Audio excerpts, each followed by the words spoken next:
ডিমাপুরে ভয়াবহ অগ্নিকাণ্ড, ক্ষতিগ্রস্ত এলাকা পরিদর্শনে জমিয়ত উলামা নাগাল্যান্ডের প্রতিনিধি দল।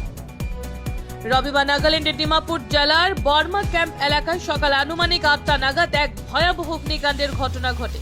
এই অগ্নিকাণ্ডে প্রায় 608টি পরিবার তাদের বসত ঘর সহ সবকিছু হারিয়ে সম্পূর্ণভাবে নিঃস্ব হয়ে পড়ে। অল্প সময়ের মধ্যে আগুন ছড়িয়ে পড়ায় এলাকা জুড়ে আতঙ্ক সৃষ্টি হয়। বহু শিশু, নারী ও বৃদ্ধ মানুষ খোলা আকাশের নিচে আশ্রয় নিতে বাধ্য হন।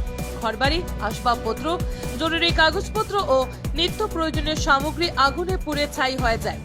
ঘটনার খবর পেয়ে স্থানীয় প্রশাসন ও অগ্নি নির্বাপক বাহিনী দ্রুত ঘটনাস্থলে পৌঁছে দীর্ঘ প্রচেষ্টার পর আগুন নিয়ন্ত্রণে আনতে সক্ষম হয়।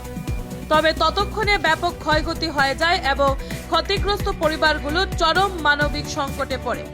এই হৃদয় বিদারক ঘটনার প্রেক্ষিতে আজ বিকেল প্রায় 6টা নাগাদ জমিয়ত উলামা নাগাল্যান্ডের একটি উচ্চ পর্যায়ের প্রতিনিধি দল সরেজমিনে ক্ষতিগ্রস্ত বর্মা ক্যাম্প এলাকা পরিদর্শন করেন।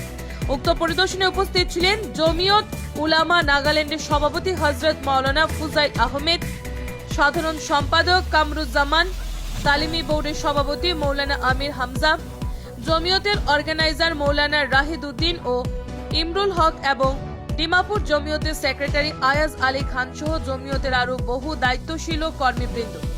প্রতিনিধি দলটি ক্ষতিগ্রস্ত পরিবারগুলোর সঙ্গে সাক্ষাৎ করে তাদের বর্তমান অবস্থা সম্পর্কে খোঁজ খবর নেন এবং এই দুর্যোগময় সময়ে তাদের পাশে থাকার আশ্বাস প্রদান করেন। পাশাপাশি তারা সমাজের বিত্তবান ব্যক্তি, স্বেচ্ছাসেবী সংগঠন ও সংশ্লিষ্ট কর্তৃপক্ষের প্রতি ক্ষতিগ্রস্তদের জন্য জরুরি ত্রাণ, খাদ্য সামগ্রী, অস্থায়ী আশ্রয় ও চিকিৎসা সহায়তা প্রদানে এগিয়ে আসার আহ্বান জানান।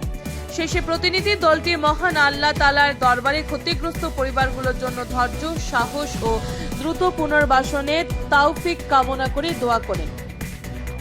Bureau report, Nababarta today.